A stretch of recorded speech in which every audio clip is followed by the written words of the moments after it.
Olá, meus caros alunos, segue a discussão sobre Era Vargas e o assunto hoje é governo constitucional, período que vai de 1934 a 1937. Nós vimos anteriormente que Vargas chega ao poder em 30, com a Revolução de 1930, governa provisoriamente até 34, nesse período são realizadas algumas modificações importantes, promove-se um desarranjo da política dos governadores, né? Depois promove-se algumas reformas no sistema eleitoral, né? E por último, é convocado uma Assembleia Constituinte, que tinha a finalidade de criar uma nova Constituição e de eleger um novo presidente, que no caso foi Getúlio Vargas, né? Vamos começar falando um pouquinho sobre a Constituição de 1934, né? Terceira Constituição do Brasil, segunda da República, e que vai trazer inovações importantes no sentido de ampliar a participação democrática no país. Primeiro ponto, essa Constituição, que foi criada de forma promulgada, quer dizer, democrática, os brasileiros elegeram deputados constituintes que tinham por finalidade criar uma Constituição, criar as leis que regeriam o país. Primeiro ponto, primeiro passo, ela constitucionaliza itens que já haviam sido instituídos por lei em 1932. Por exemplo, o voto secreto. Durante a República Velha, o voto era aberto, o que favorecia o voto de cabresto. Então, institui-se o voto secreto a partir dali. Voto feminino, a maioria da população não podiam ainda votar e que a partir dali passam a ter uma participação no processo eleitoral garantida. E a criação da Justiça Eleitoral, um órgão independente do governo que tinha a finalidade de realizar as eleições, de fiscalizar e etc. E ambos, os três itens aí, existem até hoje. Outro ponto foi a garantia a minorias, como os índios, né? Então, pela primeira vez, um texto constitucional dizia que era papel do Estado proteger, não só proteger os nativos, como garantir, por exemplo, o acesso à terra. É claro que o fato de estar na Constituição não garantiu logo de cara. Até hoje os índios lutam por direitos como acesso à terra. Mas esse é um passo fundamental. Num país, numa nação que se diz democrática, garantir constitucionalmente é o primeiro passo, né?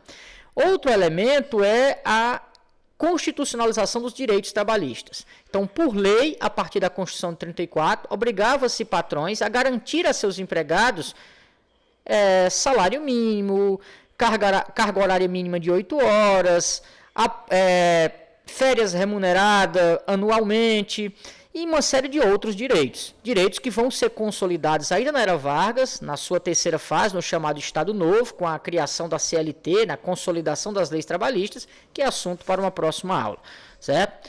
Outro ponto importante é as diretrizes econômicas. Essa Constituição dizia que o Brasil teria uma postura nacionalista na economia. Nós vamos discutir isso com calma numa aula que teremos, né, vamos gravar um videozinho aqui só sobre nacionalismo econômico, liberalismo econômico e desenvolvimentismo, mas eu trouxe aqui uma definição rápida para a gente entender. Nacionalismo econômico, ideia de que a economia nacional deveria desenvolver-se pautada pela iniciativa nacional, tanto privada quanto estatal, com controle da entrada de capital estrangeiro no país e protecionismo comercial, favorecendo a produção industrial brasileira no mercado interno. Basicamente, significava dizer que, a partir dali, o Estado brasileiro, que durante toda a República Velha tinha sido norteado por uma política liberal na economia, o liberalismo econômico, mudava a direção, mudava o rumo. Entendia que o Estado deveria intervir em setores estratégicos da economia, mineração, por exemplo, controle de águas que geram energia elétrica, por exemplo, as hidrelétricas, entre vários outros setores.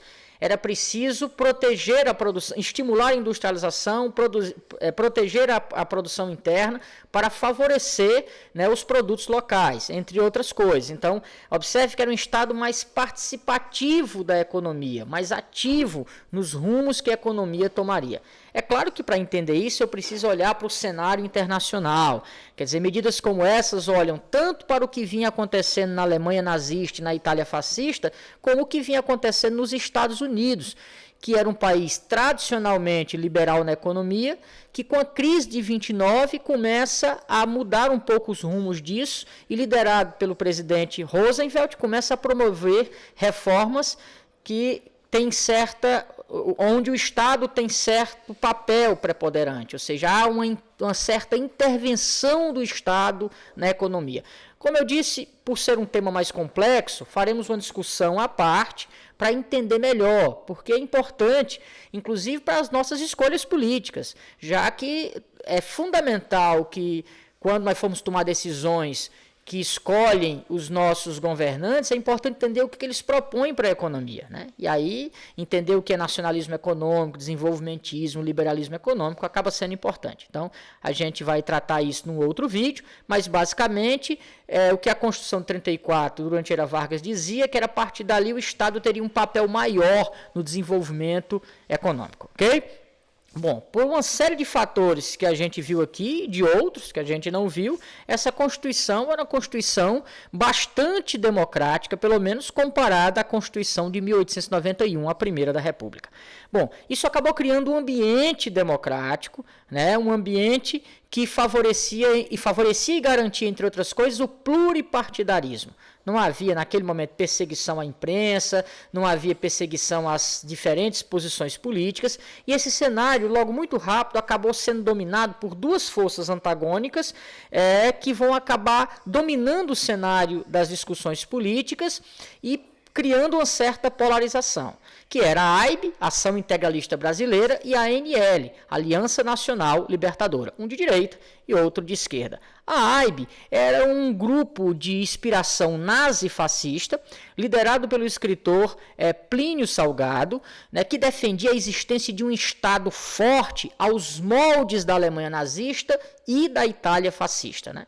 Então, isso por si só já meio que explica muito o que era a AIB, ou como ela operava, o que ela defendia. Nós estamos falando da década de 30, onde há uma ascensão do fascismo muito forte, e isso não vai chegar no Brasil, não vamos ser diferente. Então, os integralistas, que vão crescer rapidamente, vão chegar a ter 1000 grupos espalhados pelo país. A AIB vai adquirir um apoio importante de significativos setores do Exército, da classe média, do empresariado brasileiro. Do outro lado, a ANL era um conglomerado de grupos, cujo principal era o Partido Comunista, que eram liderados por Luiz Carlos Prestes. Era um grupo de esquerda, né, ou grupos de esquerdas, que estavam mais próximos de setores como os operários urbanos, como intelectuais, e que tinham na pessoa do seu principal líder, Luiz Carlos Prestes, uma figura muito simbólica. Prestes era um político naquele momento muito simbólico. Ele era um ex-militar que havia liderado a chamada Coluna Prestes, aquela marcha pelo país, né, que se deu contra a estrutura da República Velha. Prestes é um dos poucos tenentes que não adere à Revolução de 1930. Ele passa um tempo exilado na União Soviética, se torna comunista e volta para o Brasil durante o governo constitucional, né? Vargas vai ver com maus olhos, né, com reservas, a Aliança Nacional Libertadora. Até porque ele entende que ambos os movimentos aí têm propostas muito radicais, visões de Estado muito radicais. No caso da Aliança Nacional Libertadora, é uma galera de inspiração marxista, de inspiração soviética. Lembre-se que Luiz Carlos Prestes vem da União Soviética, foi preparado pelos soviéticos. Então, ali há uma semente revolucionária que Vargas começa a temer. Então, mal a ANL é criada, né, e é criada defendendo ideias radicais, né, como, por exemplo, a estatização de empresas estrangeiras, a reforma agrária, né, que é a divisão de terra entre os camponeses. Então, há uma série de propostas da ANL que acabam criando desconforto nas elites, né? Que são ideias que não são defendidas pela AIB e que o governo de Getúlio começa a dizer, opa, peraí, isso pode ser perigoso. Então, para ele, na ótica dele. Então, o que o governo de Vargas faz? Mal a ANL é criada, em pouco tempo ela é colocada na clandestinidade. Ela é proibida por lei, né? Então, essa proibição, essa perseguição que se dá de Vargas aos aliancistas vai fazer com que eles acelerem a ideia de uma revolução comunista no Brasil. Aliás, Prestes já tinha voltado ao Brasil com essa ideia. Ele havia sido preparado na União Soviética para liderar um projeto como esse, que deveria ser digerido, planejado com calma, mas que foi acelerado naquele momento diante das perseguições. Em novembro de 1921, 1935, vai estourar uma revolta comunista no Brasil. Né? Antes do tempo, antes da hora, mal planejada, o que vai trazer dificuldades para o movimento. Liderados por Luiz Carlos Prestes, vão ocorrer uma série de levantes em quartéis brasileiros. Prestes confiava que muitos militares que haviam lutado com ele na coluna Prestes aderissem ao movimento. Não ocorreu da maneira que ele queria. Alguns poucos estados viram essa revolta acontecer, como o Rio, como o Recife e como Natal. Em Natal, os revoltosos chegaram a tomar o poder. Né? Mas o fato é que o governo federal desmontou o movimento facilmente. Né? O movimento, repito, acionado antes da hora, mal planejado, acabou não obtendo êxito. Então, facilmente o governo federal controlou aquela revolta comunista que aconteceu em 1935 e ela acabou sendo chamada de intentona comunista. Intentona é um termo que quer dizer tentativa fracassada, que não deu certo, né? Então, o que aconteceu em 1935 foi uma tentativa fracassada de revolução comunista no Brasil, liderada por Luiz Carlos Prestes, que é uma figura bem emblemática, que vale a pena dar uma olhada, ler a biografia. Eu, particularmente, me interesso muito pela história do Prestes, o homem Prestes, o político Prestes, né? Para além das convicções ideológicas, é uma figura da política nacional que vale a pena ser analisada com mais calma, para além dessa apresentação rápida. Bom, Prestes é preso, a maioria dos líderes da Aliança Nacional Libertadora são presos, ela permanece na clandestinidade e Vargas facilmente controla aquela revolta. Os integralistas que naquele momento apoiavam Vargas continuaram operando e a ANL foi posta na clandestinidade. Vargas, aliás, vai passar 10 anos preso.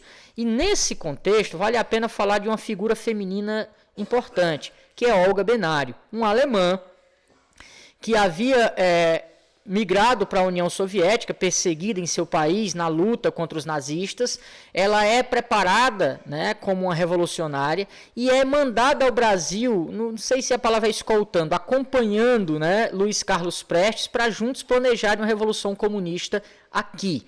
Olga vai acabar se tornando esposa de Prestes, né? E quando ela é presa junto com o marido em 1935 por causa da intentona comunista, ele vai ficar preso no Brasil por 10 anos e ela vai ser deportada, gente, para a Alemanha. E ela vai morrer nos campos de concentração nazista.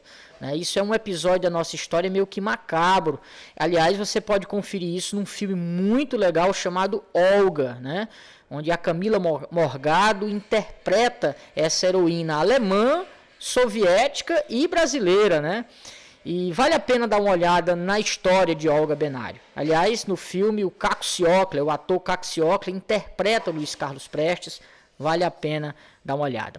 Bom, basicamente esse foi um resumo sobre o governo constitucional, um período bem movimentado, e aí na aula seguinte a gente vai fazer uma discussão sobre nacionalismo econômico, liberalismo econômico e desenvolvimentismo, e depois sobre a terceira fase do governo Vargas, que foi o período ditatorial, ou chamado governo ou Estado Novo. É isso aí, até a próxima.